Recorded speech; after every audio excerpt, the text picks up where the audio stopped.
Bonjour à tous, bienvenue dans ce webcast consacré à notre client Tir Groupé, filiale du groupe Sodexo, experte depuis 25 ans en solutions cadeaux. Nous allons découvrir aujourd'hui comment Tir Groupé a accru de façon significative sa productivité grâce à Microsoft Dynamics CRM.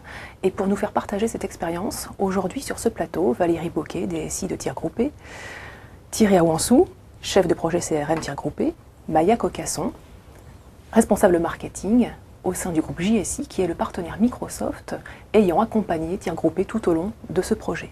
Alors Valérie, quelle est en quelques mots l'activité de Tir Groupé ?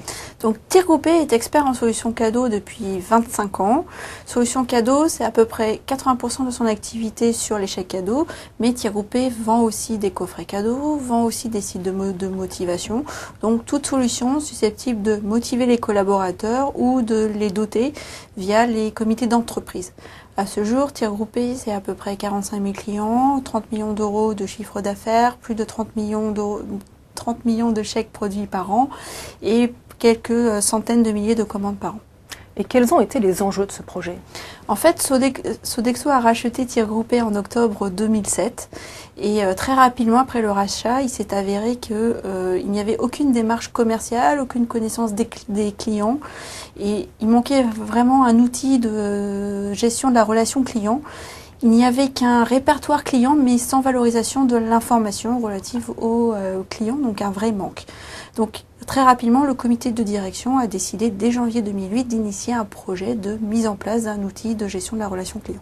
Et alors Thierry, pourquoi le choix de Microsoft Dynamics CRM ? Au départ, on a fait une analyse de besoins en interne afin de savoir quels étaient les objectifs de cet outil. Et au sein du groupe, nous avions une solution qui existait. On a donc regardé si cette solution pouvait répondre à nos besoins.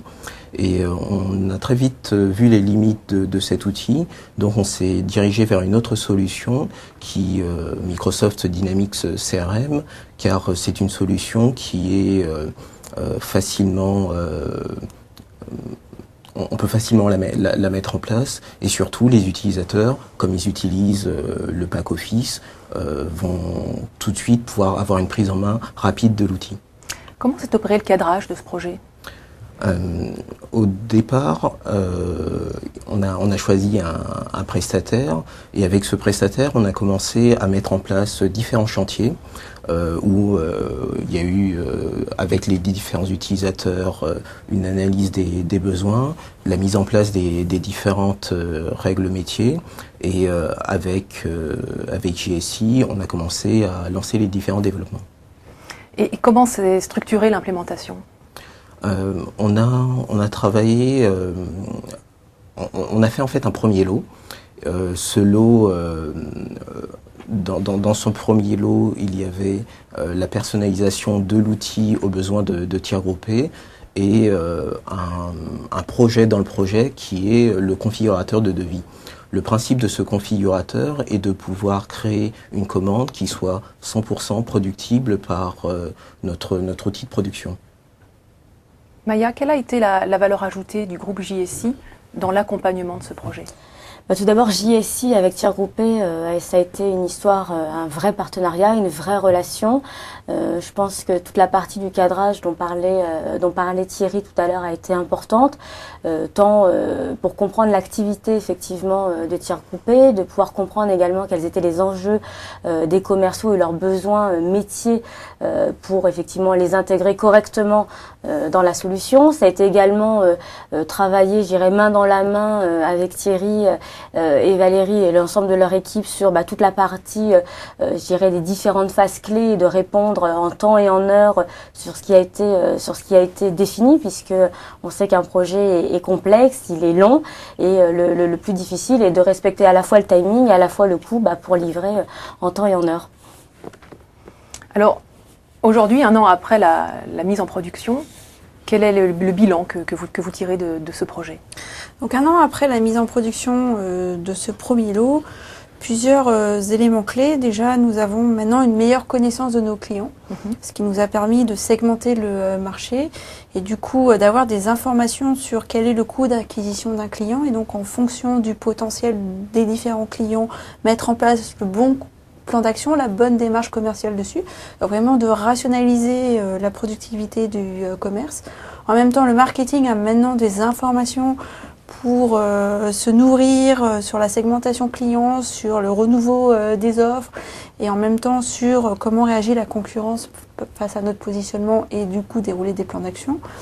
Parallèlement, comme on a mis en place un configurateur de devis, comme l'a souligné Thierry tout à l'heure, ça nous a permis de passer à peu près de 20% de problèmes de production, d'erreurs de production, puisque les heures de production étaient pas directement exploitables par la production, donc ils étaient extrapolés. On est passé donc de 20% à 0,3%, ce qui est un gain énorme en termes de productivité déjà, et qui fait il y a beaucoup moins de commandes qu'on a besoin de reproduire, donc une économie de coûts conséquence. Parallèlement, ça a permis aux commerciaux d'être assurés par notre production, puisqu'ils pouvaient eux-mêmes prendre des engagements fermes de livraison vis-à-vis de leurs clients, ce qui n'était pas le cas avant. Donc on est maintenant capable de produire une commande simple en 5 jours maximum, une commande complexe en 15 jours maximum, ce qui n'était pas le cas avant, on pouvait mettre de 1 à 7 semaines. Donc vraiment, du coup, une fluidification de la production, un gain de productivité du commerce et avec tout ça, bien sûr, des relations beaucoup plus saines entre l'ensemble des départements de la maison. Alors 1 an après, vous êtes à même de prendre un peu de recul par rapport à ce premier niveau d'expérience. Quels sont les conseils que vous auriez envie de partager ? Alors, les conseils sont divers et variés. Sur la partie lancement du projet et périmètre, je vais peut-être redonner la parole à Thierry.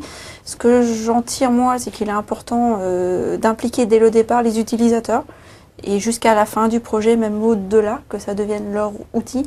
Il est primordial de s'appuyer sur un partenaire, donc vraiment un intégrateur qui comprenne la problématique de la société, qui comprenne son métier, qui comprenne ses enjeux et qui s'inscrit dans cette dynamique-là et vraiment construire sur le long terme avec. Je pense que l'un des enjeux les plus importants d'un projet, c'est la conduite du changement. Et pour conduire le changement, il faut obtenir l'adhésion des utilisateurs. Pour obtenir cette adhésion, il faut absolument impliquer les utilisateurs. Cette implication des utilisateurs peut être faite par la mise en place de différents chantiers auxquels ils vont participer pour pouvoir être consultés dans la phase de conception.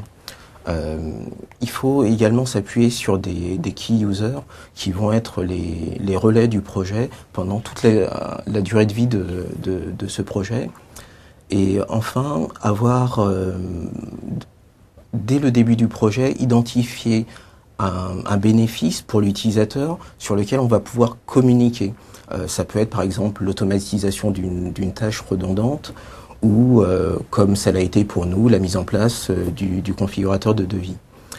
Maya, côté JSI ? C'est ce que j'allais dire, côté JSI, on suit effectivement les évolutions du projet de notre client tiers groupé. On a un rôle de conseil, on travaille donc main dans la main ensemble, ce qui veut dire que aujourd'hui le projet CRM il évolue de plus en plus.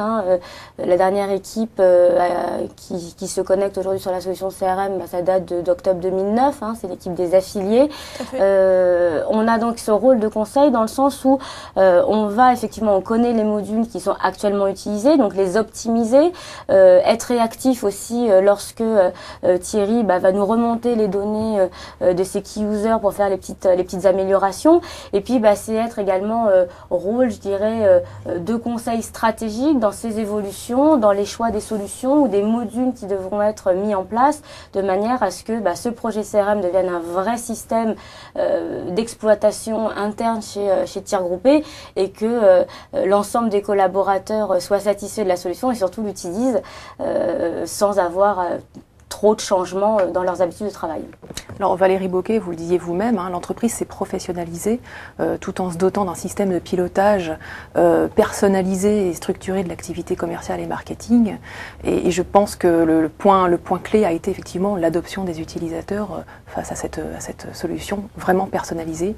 C'est clair, c'est le point clé. Si un outil, ça peut être le meilleur, peut être la Rolls-Royce, si aucun utilisateur ne s'en sert, c'est de l'argent perdu, c'est de l'effort pour rien, et en même temps, ça crée du rejet. Donc, c'est le point clé, c'est ça, c'est avoir l'adhésion des utilisateurs dès le départ, donc les impliquer dès le départ, les suivre, maintenir leur implication sur le projet, qu'ils soient vraiment partenaires et acteurs de ce projet-là, et pas seulement des personnes qui subissent et qui le récupèrent en bout de course. Il faut vraiment que l'outil devienne leur outil. Valérie Bocquet, vous le disiez vous-même, l'entreprise s'est professionnalisée grâce à la mise en place d'un pilotage structuré et personnalisé de l'activité commerciale et marketing. C'est tout à fait exact. Merci à tous. Retrouvez ce webcast dans son intégralité sur les sites web Microsoft Dynamics CRM et JSI.